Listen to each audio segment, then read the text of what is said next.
3 December 1971 Pakistan operation Genghis Khan ప్రారంభించింది. భారతదేశంలోని air బేస్లైన Amritsar, Pathankot, Ambala, Srinagar, Agra ఇలా మొత్తం 11 ఎయిర్ బేస్లపైన పాకిస్తాన్ దాడులు ప్రారంభించింది. ప్రధానమంత్రి ఇందిరాగాంధీ గారు భారత పాకిస్తాన్ మధ్య యుద్ధం మొదలైందని ఆ రోజు సాయంత్రం రేడియోలో అనౌన్స్మెంట్ చేశారు. कुछ ही घंटे पहले करीब 5:30 बजे शाम के 3 दिसंबर को पाकिस्तान ने हमारे ऊपर एक हमला किया. భారత పాకిస్తాన్ మధ్య మొదలైన యుద్ధం అంతిమంగా ఒక కొత్త దేశం ఏర్పడటానికి నాంది పలికింది. అదే బంగ్లాదేశ్. అసలు పాకిస్తాన్ భారతదేశంపై ఎందుకు దాడి చేసింది? భారత పాకిస్తాన్ మధ్య యుద్ధం జరగడానికి దారితీసిన పరిస్థితులు ఏంటి? అంతిమంగా బంగ్లాదేశ్ ఏర్పడడానికి ఏ విధంగా ఇది కారణమైంది అనేది ఈ వీడియోలో మనం తెలుసుకుందాం.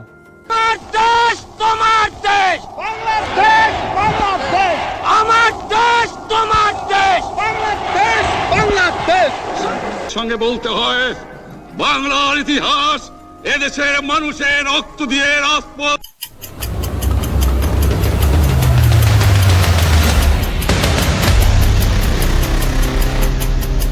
1947లో మన దేశం 2 భాగాలుగా విడిపోయింది. ఒకటి ఇండియా మరియు పాకిస్తాన్. అయితే బెంగాల్ ప్రాంత ప్రజల అభిప్రాయ సేకరణ జరగగా వెస్ట్ బెంగాల్ ప్రాంతానికి చెందిన ప్రజలు తాము భారతదేశంలో ఉంటామని కోరుకున్నారు. ఈస్ట్ బెంగాల్ ప్రాంతానికి చెందిన ప్రజలు తాము దేశ విభజన కోరుకోవట్లేదని, ఒకవేళ దేశ విభజనే కనుక జరిగితే తమను పాకిస్తాన్లో కలపాలని కోరుకున్నారు. దేశ విభజన జరిగిన తర్వాత ఈస్ట్ బెంగాల్ ప్రాంతాన్ని పాకిస్తాన్లో కలిపారు. భారతదేశానికి ఇప్పుడు ఒకవైపు వెస్ట్ పాకిస్తాన్ ఉంటుంది, మరోవైపు ఈస్ట్ పాకిస్తాన్ ఉంటుంది. అయితే పాకిస్తాన్ కూడా భారతదేశంలాగే ఒక పార్లమెంటరీ డెమోక్రసీ. కానీ 1947 నుండి 1971 మధ్యలో పాకిస్తాన్లో పలు దఫాలుగా మిలిటరీ డిక్టేటర్షిప్ నడిచింది. ఈ కాలంలో ఈస్ట్ పాకిస్తాన్ ప్రజలు ఎంతగానో సఫర్ అవ్వడం జరిగింది. ఏదైతే ఆదాయం ఎక్కువగా ఈస్ట్ పాకిస్తాన్ నుండి వస్తున్నప్పటికీ బడ్జెట్లో నిధులు ఎక్కువగా వెస్ట్ పాకిస్తాన్కి ఖర్చు పెట్టడం జరిగింది. అదేవిధంగా మిలిటరీ పర్సన్ కూడా ఈస్ట్ పాకిస్తాన్ కన్నా వెస్ట్ పాకిస్తాన్లో 20 రెట్లు ఎక్కువగా ఉండడం జరిగింది. అదేవిధంగా పర్ క్యాపిటా ఇన్కమ్ కూడా వెస్ట్ పాకిస్తాన్కి ఎక్కువగా ఉండడం జరిగింది. అయితే వీటన్నిటికన్నా కూడా ఈస్ట్ పాకిస్తాన్ ప్రజలకు ఎక్కువగా బాధించిన విషయం లాంగ్వేజ్.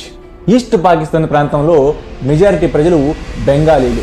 వీరు ఎక్కువగా మాట్లాడే భాష బెంగాలీ భాష.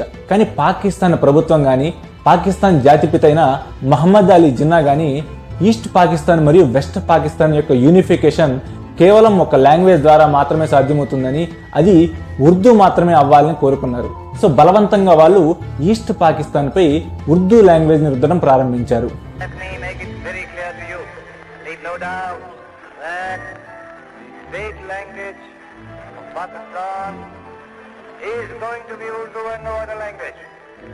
అయితే ఈ ఉర్దూ లాంగ్వేజ్ కి వ్యతిరేకంగా ఈస్ట్ పాకిస్తాన్లో ఉద్యమం ప్రారంభమైంది. 21 ఫిబ్రవరి 1952 ఈస్ట్ పాకిస్తాన్లోని ఢాకాలో కొంతమంది స్టూడెంట్స్ మరియు వివిధ సంఘాల నాయకులు కలిసి ఒక ర్యాలీని ప్రారంభించారు. అయితే ఈ ర్యాలీపై అప్పటి వెస్ట్ పాకిస్తాన్ ప్రభుత్వం కాల్పులు జరిపింది. ఈ కాల్పుల్లో 5 వ్యక్తులు మరణించడం జరిగింది. సో ఇప్పటికీ బంగ్లాదేశ్లో 21 ఫిబ్రవరిని నేషనల్ లాంగ్వేజ్ మార్టైర్స్ డేగా గుర్తిస్తారు.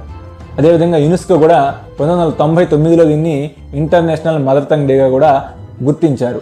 అయితే ఈ పోరాట ఫలితంగానే 7th మే 1954లో పాకిస్తాన్లో బెంగాలీని అఫీషియల్ లాంగ్వేజ్గా గుర్తించడం జరిగింది.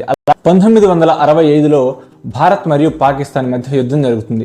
ఈ యుద్ధంలో పాకిస్తాన్ ఓడిపోవడంతో పాటు తీవ్రమైన నష్టం జరుగుతుంది. అదే సమయంలో పాకిస్తాన్ డిఫెన్స్ ఈస్ట్ పాకిస్తాన్లో మరింత బలహీనపడడం జరుగుతుంది.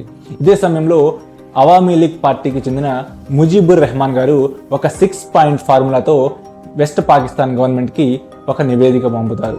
అయితే ఈ 6 పాయింట్ ఫార్ములాలో వాళ్ళు అడుగుతుంది ఏంటంటే పాకిస్తాన్ను ఒక ఫెడరేషన్ స్టేట్గా ప్రకటించాలని, ఈస్ట్ పాకిస్తాన్కి మరింతగా స్వయం ప్రతిపత్తిని ప్రకటించాలని, ఈస్ట్ పాకిస్తాన్కి ప్రత్యేక ఫారెన్ రిజర్వ్స్ మరియు ప్రత్యేక మిలిటరీ మరియు ప్రత్యేకమైన కరెన్సీ ఉండాలని, అలాగే ఈస్ట్ పాకిస్తాన్ యొక్క వనరులు ఈస్ట్ పాకిస్తాన్లో మాత్రమే ఖర్చు పెట్టాలని వారు డిమాండ్ చేస్తున్నారు. అయితే ఈ డిమాండ్స్ ద్వారా వారు చెప్తుంది మరేమో కాదు, ఈస్ట్ పాకిస్తాన్ని ఒక ప్రత్యేక దేశంగా ప్రకటించాలని వారు కోరుతున్నారు. అయితే ఈ డిమాండ్స్ విన్న వెస్ట్ పాకిస్తాన్ ప్రభుత్వం ఆబ్వియస్గా దీన్ని వ్యతిరేకిస్తుంది. ముజీబుర్ రెహమాన్ గారిని కాన్స్పిరసీ కేసు పెట్టి ఆయన్ని జైలుకు పంపిస్తారు. ముజీబుర్ రెహమాన్ గారు భారతదేశ గవర్నమెంట్తో కలిసి అగర్తల్లో పాకిస్తాన్కు వ్యతిరేకంగా కుట్ర పన్నారని అగర్తల కాన్స్పిరసీ కేసుని ఆయనపై పెట్టడం జరుగుతుంది. అగర్తల అనేది భారతదేశంలోని త్రిపుర అనే రాష్ట్రంలో ఉంటుంది. అయితే ముజీబుర్ రెహమాన్ గారి అరెస్టు తర్వాత ఈస్ట్ పాకిస్తాన్లో ప్రజలు మరింతగా పెద్ద ఎత్తున ఆందోళన చేయడం ప్రారంభించారు. ఈ ఆందోళనకు తలగ్గిన వెస్ట్ పాకిస్తాన్ ప్రభుత్వం ఆయన్ను జైలు నుంచి విడుదల చేయడం జరుగుతుంది.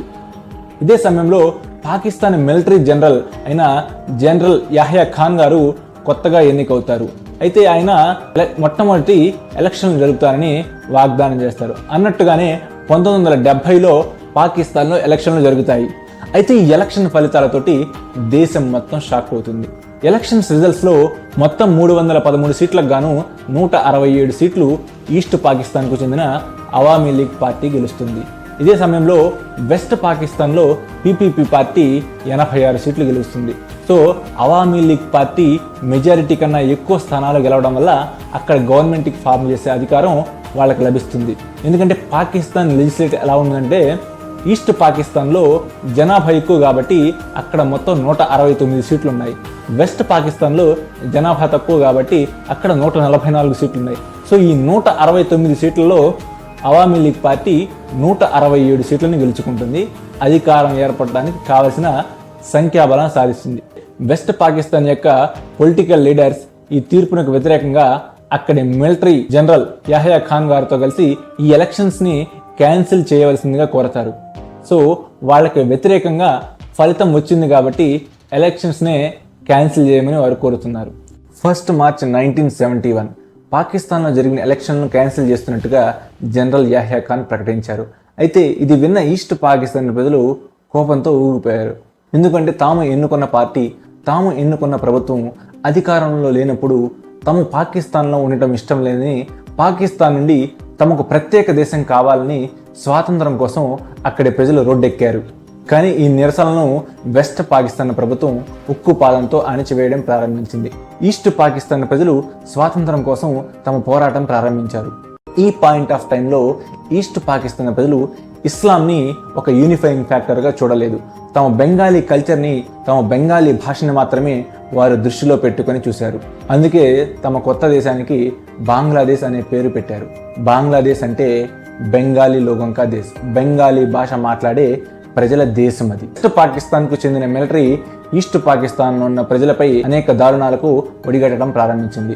ఈస్ట్ పాకిస్తాన్ ఉన్న ప్రజలు ముక్తి వాహిని పేరుతో ఒక పోరాటాన్ని ప్రారంభించారు. ఈ ముక్తి వాహిని సైన్యానికి భారతదేశం కూడా తగిన సహాయ సహకారాలు అందించింది. కానీ వెస్ట్ పాకిస్తాన్ యొక్క మిలిటరీ బంగ్లాదేశ్లో కొన్ని వేల మంది ప్రజలను, విద్యార్థులను, ముఖ్యంగా ఈస్ట్ పాకిస్తాన్లో ఎవరైతే స్వాతంత్రం కోసం పోరాటం చేస్తున్న ముఖ్యమైన వ్యక్తులు ఉన్నారో వాళ్ళందరినీ చంపేయడం ప్రారంభించింది.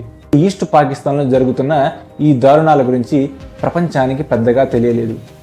యాంటోనీ మస్కరేనస్ అనే ఒక మిలిటరీ నియమించిన ఒక జర్నలిస్ట్ బంగ్లాదేశ్ నుండి లండన్ పారిపోతారు. అయితే పాకిస్తాన్లో జరుగుతున్న ఈ యొక్క దారుణాల గురించి ఒక వ్యాసాన్ని రాస్తారు. అయితే ఇది చదివిన భారత ప్రధానమంత్రి ఇందిరాగాంధీ గారు పాకిస్తాన్తో యుద్ధం చేసి ఈస్ట్ పాకిస్తాన్కి విముక్తి కల్పించాలని కోరుకుంటారు. మేజర్ శామ్ మానిక్స్ అని పిలిచి పాకిస్తాన్పై యుద్ధం చేయవలసిందిగా కోరుతారు. కానీ మేజర్ జనరల్ శామ్ మానిక్సా యుద్ధం చేయడానికి ఇది తగిన సమయం కాదని, దీనికి ఇప్పుడు అంగీకరించలేని, దానికి బదులుగా తాను రిజైన్ చేస్తానని శామ్ మానిక్సా తెలుపుతారు. ప్రధానమంత్రి ఇందిరాగాంధీ గారు సమయం అనుకూలించినప్పుడే యుద్ధం చేద్దామని అతనితో చెప్తారు. అయితే ఇదే సమయంలో అవామీ లీగ్ పార్టీకి చెందిన ముజీబుర్ రెహమాన్ గారు బంగ్లాదేశ్ని ఒక స్వతంత్ర దేశంగా ప్రకటిస్తారు. రేస్ కోర్సులో ఆయన ఇచ్చిన స్పీచ్ ఒక హిస్టారిక్ స్పీచ్గా మిగిలిపోతుంది. এবারে সংগ্রাম আমাদের মুক্তির সংগ্রাম, এবারে সংগ্রাম স্বাধীনতার সংগ্রাম. పోరాటం మన ముక్తి కోసం, మన పోరాటం మన స్వాతంత్రం కోసం, మన పోరాటం మన దేశం కోసం. జై బంగ్లా అంటూ ఆయన ఇచ్చిన నినాదం ద్వారా బంగ్లాదేశ్ ప్రజలు స్వాతంత్రం పొందారు. అయితే ఈస్ట్ పాకిస్తాన్లో వెస్ట్ పాకిస్తాన్ సైన్యం ఎన్నో దురాగతాలు మరియు ఎన్నో అన్యాయాలు చేస్తూ ఉండేది. అయితే ఈ సమయంలో వెస్ట్ పాకిస్తాన్కి భారతదేశం అంటే భయంగా ఉండేది. ఈ యుద్ధంలో తలదూర్చి బంగ్లాదేశ్కు స్వాతంత్రం ప్రకటించద్దని ఈస్ట్ భయంగా ఉండేది. అందువల్ల పాకిస్తానే ముందుగా భారతదేశంపై దాడి ప్రారంభించింది. సో డిసెంబర్ 3, 1971 ఆపరేషన్ చెంగిస్ ఖాన్ని ప్రారంభించి భారత ఎయిర్ బేస్లపై దాడులు చేసింది. దీంతో భారతదేశానికి పాకిస్తాన్తో యుద్ధం చేయవలసిన పరిస్థితి వచ్చింది. 12 డిసెంబర్ 1971 ఈస్ట్ పాకిస్తాన్ను భారత సైన్యం అన్ని వైపులా చుట్టుముడుతుంది. పాకిస్తాన్ సైన్యానికి లొంగిపోవడం లేదా చచ్చిపోవడం తప్ప మరొక మార్గం లేదని మేజర్ జనరల్ శ్యామ్ మానిక్సా తెలుపుతారు. Indian Army is in Bangladesh. Your air force has been destroyed. You are surrounded on all sides. And if you don't surrender, you will be killed unmercifully. 16th December 1971 Bharat మరియు పాకిస్తాన్ మధ్య లొంగిపోతున్నట్లుగా agreement జరుగుతుంది. War ఇంతటితో ముగుస్తుంది. బంగ్లాదేశ్ని భారతదేశం మరియు నేపాల్ లాంటి మరికొన్ని countries కూడా ఒక ప్రత్యేక దేశంగా గుర్తిస్తాయి. 1972లో భారత్ మరియు పాకిస్తాన్ మధ్య ఒక సిమ్లా అగ్రిమెంట్ అనేది జరుగుతుంది. ఈ అగ్రిమెంట్ ద్వారా పాకిస్తాన్ కూడా బంగ్లాదేశ్ని ఒక ప్రత్యేక దేశంగా గుర్తిస్తుంది. దీనికి బదులుగా పాకిస్తాన్కు యుద్ధంలో దొరికిన 93,000 మంది సైనికుల్ని భారతదేశం విడుదల చేస్తుందని అగ్రిమెంట్లో తెలుపుతుంది. అదేవిధంగా యుద్ధ సమయంలో భారతదేశం ఆక్రమించిన భూమిని కూడా పాకిస్తాన్కి తిరిగి ఇచ్చేస్తుందని అగ్రిమెంట్ ద్వారా భారతదేశం తెలియజేస్తుంది. 1974లో బంగ్లాదేశ్కి యునైటెడ్ నేషన్స్ కూడా గుర్తింపు లభిస్తుంది. అయితే ఇదే సమయంలో ముజీబుర్ రెహమాన్ గారు జైలు నుండి బయటికి వస్తారు. అవామీ లీగ్ పార్టీ ఆ తర్వాత జరిగిన ఎన్నికల్లో విజయం సాధిస్తుంది. ముజీబుర్ రెహమాన్ గారు బంగ్లాదేశ్కి మొట్టమొదటి ప్రధానమంత్రిగా ఎన్నిక కాబడతారు. కానీ కథ ఇంతటితో అయిపోలేదు. ముజీబుర్ రెహమాన్ గారిని 1975లో చంపేస్తారు. పాకిస్తాన్ ఏ విధంగా మిలిటరీ డిక్టేటర్షిప్తో ప్రాబ్లం ఫేస్ చేసిందో అదేవిధంగా బంగ్లాదేశ్ కూడా మిలిటరీ డిక్టేటర్షిప్ని ఫేస్ చేస్తుంది. ముజీబుర్ రెహమాన్ గారితో పాటు ఆయన కుటుంబం మొత్తాన్ని బంగ్లాదేశ్లో చంపివేయడం జరుగుతుంది. అయితే ముజీబుర్ రెహమాన్ గారి 2 కూతుర్లు మాత్రమే చనిపోకుండా అక్కడ మిగులుతారు. ఎందుకంటే ఆ సమయంలో వారు లండన్లో చదువుకోవడం వల్ల వారిద్దరూ బ్రతికి ఉంటారు. ఆ ఇద్దరిలో ఒకరే 2009 నుండి బంగ్లాదేశ్కు ప్రధానమంత్రిగా ఉన్న షేక్ హసీనా గారు. బంగ్లాదేశ్ ఏర్పడటానికి అనేక రకమైన కారణాలు ఉన్నాయి. కానీ వీటన్నిటిలో ముఖ్యమైన కారణం లాంగ్వేజ్. ఏ విధంగా బెంగాలీలకు మరియు వాడికి ఇష్టం లేని ఉర్దూ లాంగ్వేజ్ని ఇంపోజ్ చేయడానికి ఆ టైంలో ఉన్న మహమ్మద్ అలీ జిన్నా కానీ వెస్ట్ పాకిస్తాన్కి చెందిన పొలిటికల్ పీపుల్ కానీ ప్రయత్నించడం ద్వారానే ఈ యొక్క బంగ్లాదేశ్ మూవ్మెంట్ అనేది స్టార్ట్ అవ్వడం జరుగుతుంది. కానీ ఇక్కడ ట్విస్ట్ ఏంటంటే బంగ్లాదేశ్కి ఇంత సహాయం చేసిన భారతదేశానికి బంగ్లాదేశీయులు మాత్రం ఎప్పుడూ రుణపడి ఉండరు. వాళ్ళ మనసులో ఎప్పుడూ భారతదేశానికి వ్యతిరేకంగానే వాళ్ళు ఉంటూ ఉంటారు. దీనికి గల కారణాలు మనకి తెలియవు. వీడియో కనుక మీకు నచ్చినట్లయితే మన ఛానల్ని సబ్స్క్రైబ్ చేసుకోండి.